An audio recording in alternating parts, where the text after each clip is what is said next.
Hello and welcome to Eiremedia. I'm Vanessa Flood and I'm here at Limerick's Animal Welfare to see what your donations can do to help all these animals inside. Let's go take a look around.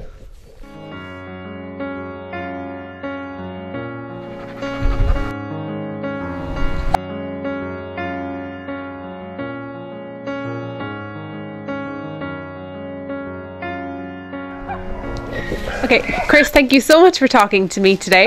So, first of all, can you tell me about what is animal welfare? Okay, well, we're a voluntary organisation, although we do have some employed staff, obviously, to run such a big place. But we take in stray, abandoned, unwanted animals and try and find new homes for them. Okay, and what exactly is your position in animal welfare? I would be a director of Limerick Animal Welfare, but I'm here today as a volunteer. I volunteer every Wednesday.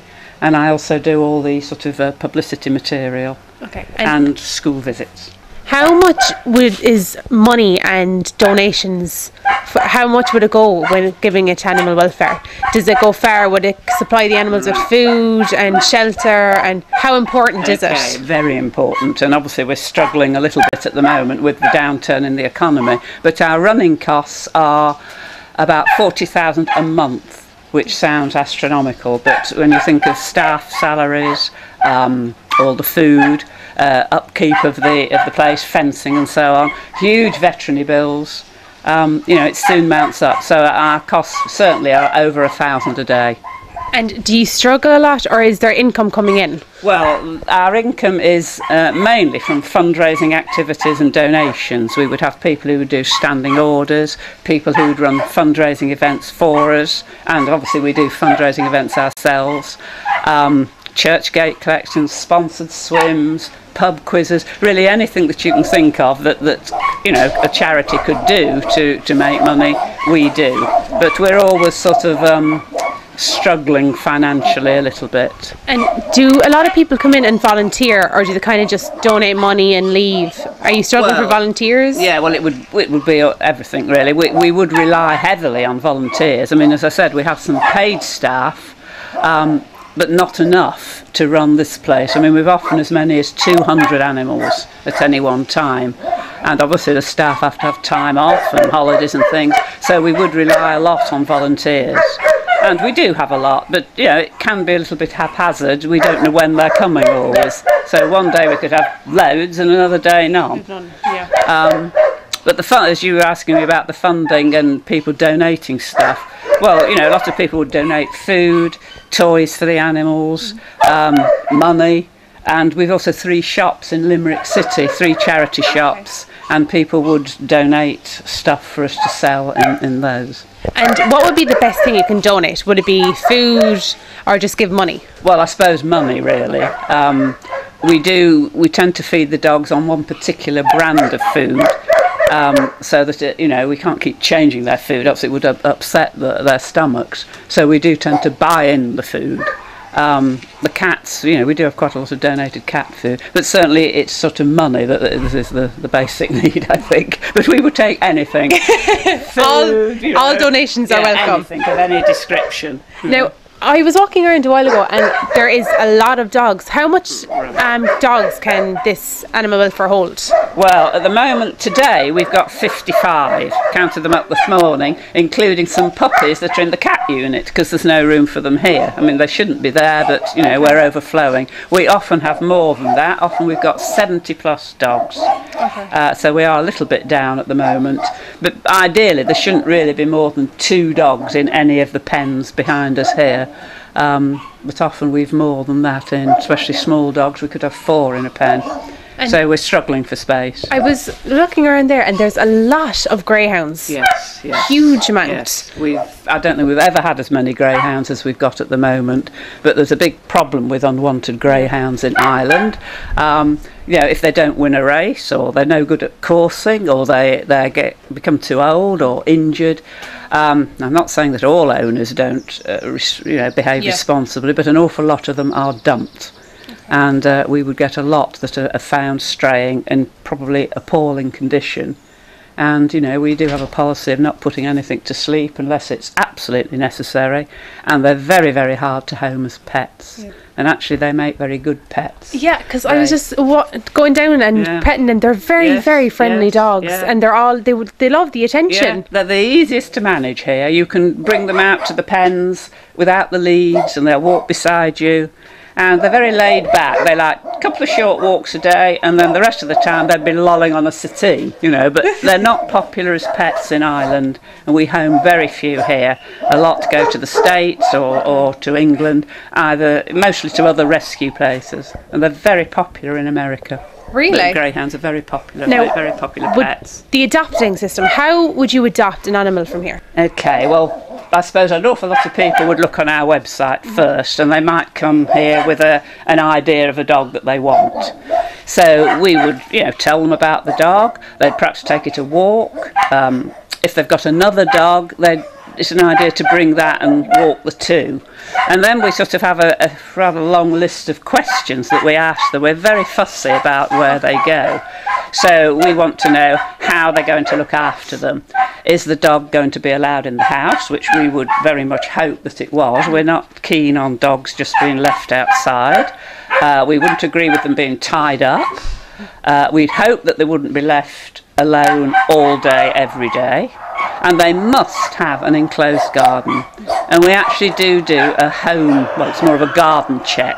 We actually go and look at their place, and if they haven't got a garden that will contain the dog, that's it, unless they're prepared to put up a proper fence. So you make sure the dogs are going to a good home. It's not as easy coming in and taking a dog and bringing it home. People sometimes do come here and they think, I like that one, I'll take it now. And of course all our dogs and cats are neutered before they're rehomed to try and reduce the huge number of unwanted puppies and kittens. And how many dogs would get adopted a day, or is it very little? Or? I suppose in a year we would home between cats and dogs probably up to 1,000. Probably about that much. So do you think it's declined since their session has started, or do you think it's still the same? Slightly, and then the manager did tell me that it has gone down a little bit, but it always tends to go down this time of the year when people are thinking of perhaps going on holiday. They think, I'll perhaps get a dog after when I come back from holiday. And what animals do you have here? Because it's not just dogs. No, a lot of people think we're just dogs and cats, but we've got horses, a donkey, goats, Potbellied Pig, chickens, rabbits, and last week we ended up with a peahen, which we've never had before. So we got everything.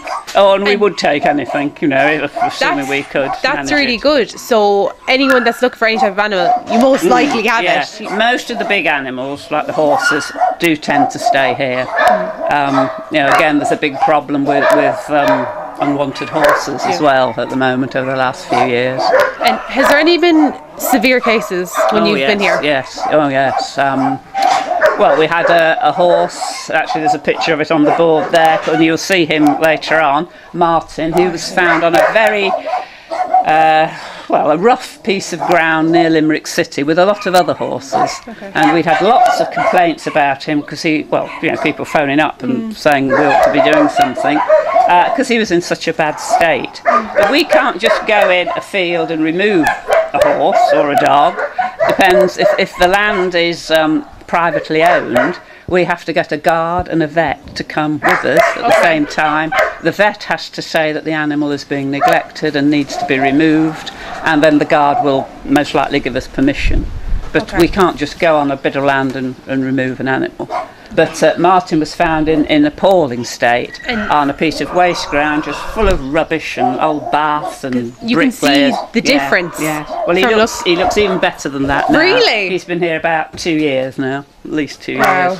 And is there any animals that have never been adopted that you've kept here until they maybe have passed? Oh yeah, I mean we wouldn't put an animal to sleep just because we can't find a home for it. So we do have animals that have been here a long time. And before we had the sanctuary, people looked after these animals in their own homes. I actually looked after the cats, and I've still got a cat at home that never got homed. So definitely they wouldn't be put to sleep just because we can't find a home. And what would Limerick Animal Welfare, what is their main goal? Well, it is to sort of take in as many unwanted, stray, neglected, abandoned animals as we can and rehabilitate them and find homes for them. That would be our aim. And how would you get in contact with the Limerick Animal Welfare? Well, we've got a website and obviously a phone number, which is publicised quite a lot, you know, so people would have to phone in. You know, we've had several calls this morning wanting to hand in dogs. We've had to put them on a waiting list because, as you can see, we are full. We couldn't take in any more. But if there was an accident case or a really bad, you know, situation, we would take it even if we didn't have room, as it were. But if it's just perhaps somebody's dog that they can no longer keep, we would have to put them on a waiting list.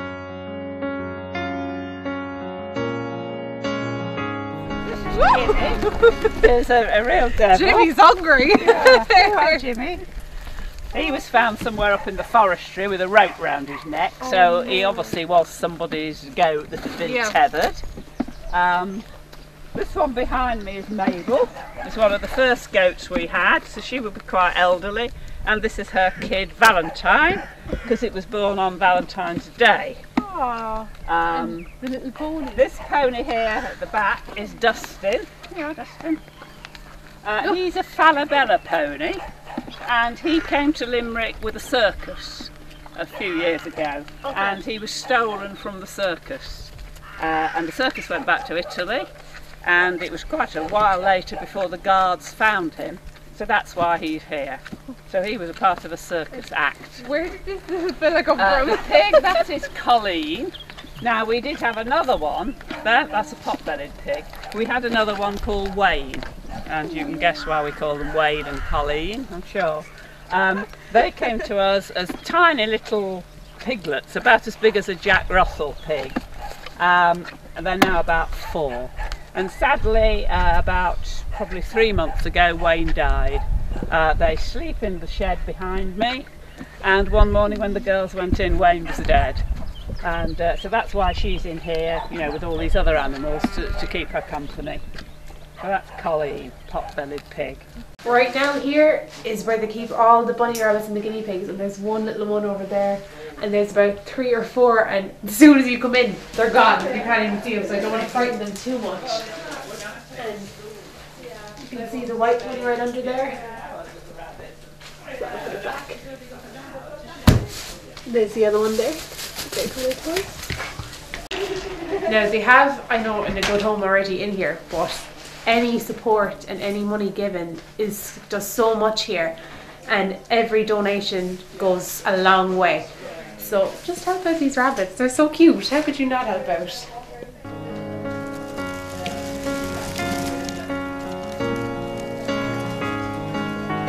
I'm joined in Animal Welfare now. We're at the cat sanctuary, and I'm joined with Marie. Marie, how are you? I'm good, thank you.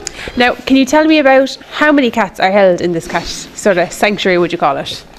Well, this is the cat unit in the sanctuary, and we are, at the moment, we have 56 cats in the sanctuary. We can hold 40 comfortably, but we always have many more than we should have here, unfortunately.